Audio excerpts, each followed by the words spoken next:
Hey, so it's Nayetta here with the owner of the Activity Playhouse and the Let Kids Play podcast.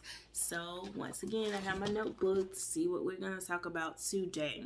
So, the last episode, I mentioned the skills needed for some of the fastest progressing jobs in the next 5 to 10 years. So, I actually did a little research so that I can give you the right quotes and information.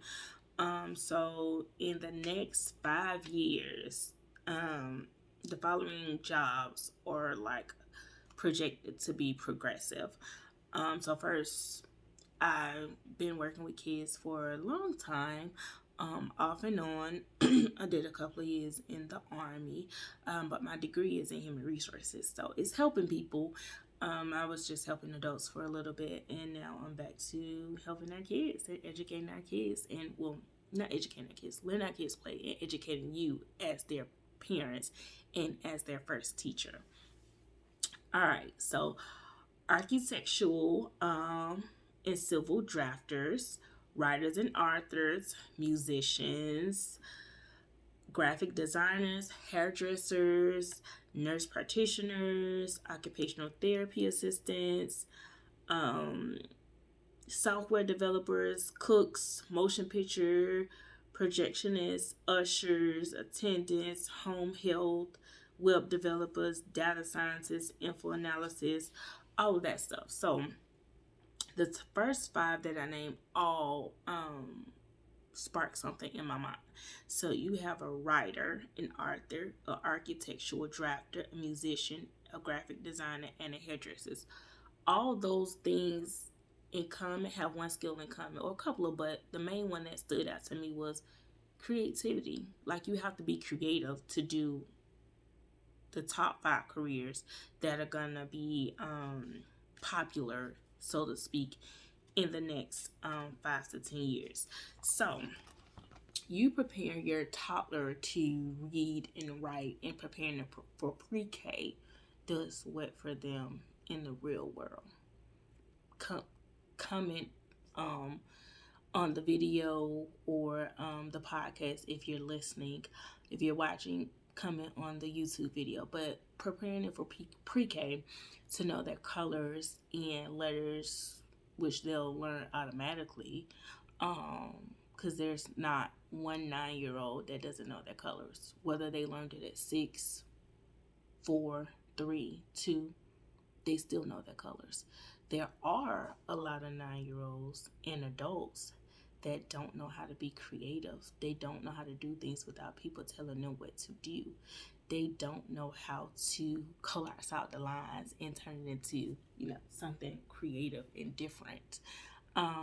So that's what I feel like we really need to work on with our kids under 5.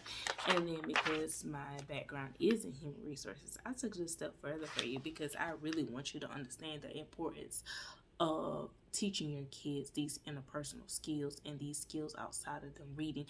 So let me take a step back. I don't want you all to get it confused. I'm not saying that knowing that colors isn't important. I'm not saying that reading, writing, and all that stuff is not important. What I'm saying is under 5, there are things that we should focus on more than the flashcards and worksheets for a 3-year-old. Because this is the time, research shows like under 5 is the time that we develop these skills, because after, I believe it's 6 or 7, it's hard to develop these skills. But communication, you want to teach them how to communicate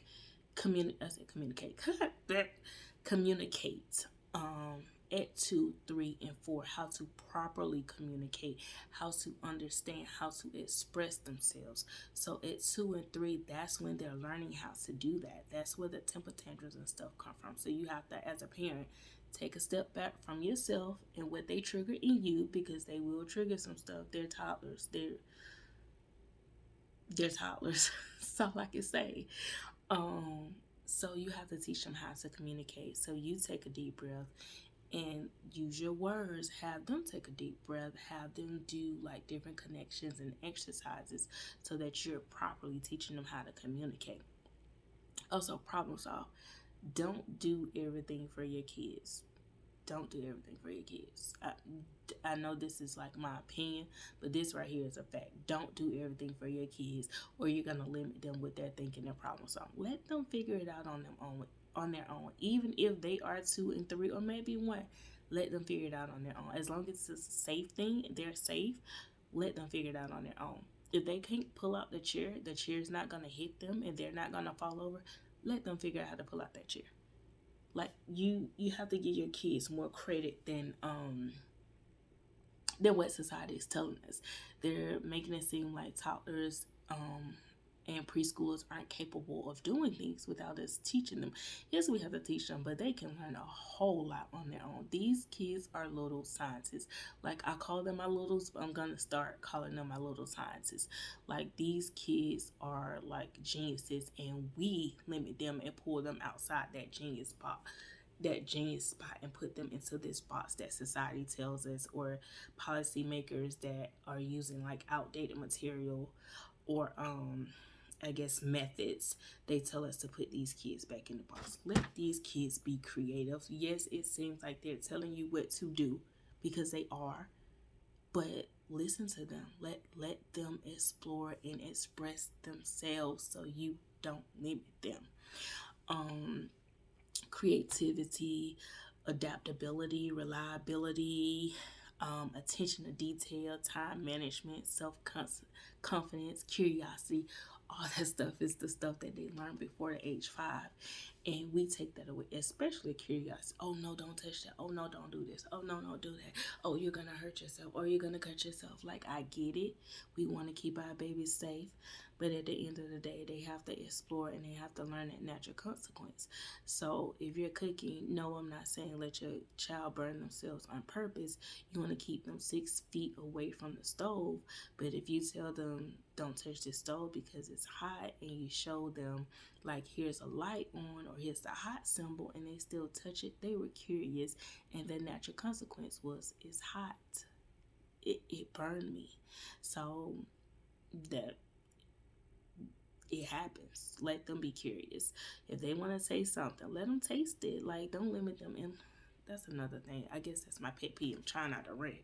But stop limiting these kids' taste buds in their palate. Expand their palate. Let them taste everything under the sun. My 3-year-old has tasted a little wasabi. Why? Because he wanted to try the green sauce. The green paste. So I let him taste a little wasabi. He did just a dab, but he tasted it. And oh yeah, that's hot, mommy. You said that was hot. It's spicy. But you want to try it? Here we go. Try it. Let them try it. Don't limit their palate. Don't limit them to just the chicken nuggets and stuff, y'all. They can eat more than that. And if your kid is this, I'm going off subject, but real quick, if your kid is picky, sensory, let them touch and feel, smell it. Let them do all of that. They have to explore and learn to see if they'll actually like it. But those are just some characteristics of the jobs that are projected to be popular, or the job that you would want to have when our kids get older. So my 10-year-old, I'm not pushing him to be the best speller that he could be with his spelling words, because actually he could do that with his eyes closed. I'm not pushing him to like, oh, you need to read this. No, let's read something fun. If you want to read about gaming, let's read about gaming. If you want to read about what's he reading now? Oh, some magical world. Let's make reading and learning fun, so that it's not considered boring and mandatory, so they don't get bored with school, which they probably will still get bored with school if they're curious and they're problem solvers. But let's go back to making learning fun. Like, reading a book is not mandatory. It's cool to just pick up a book, turn off the TV, and pick up a book on your own. So yeah, that was my episode for today. The projected jobs of the future, the characteristics you need to be instilling in your kids under 5, the communication, problem solving, attention to details, self-confidence, being curious and creative, so that your toddler will not only be ready for pre-K, they'll be ready for the world as an adult. Think about your coworkers that you work with. We won't get into that, but think about your coworkers and then think about what you need to instill into your kids so they're not like that coworker.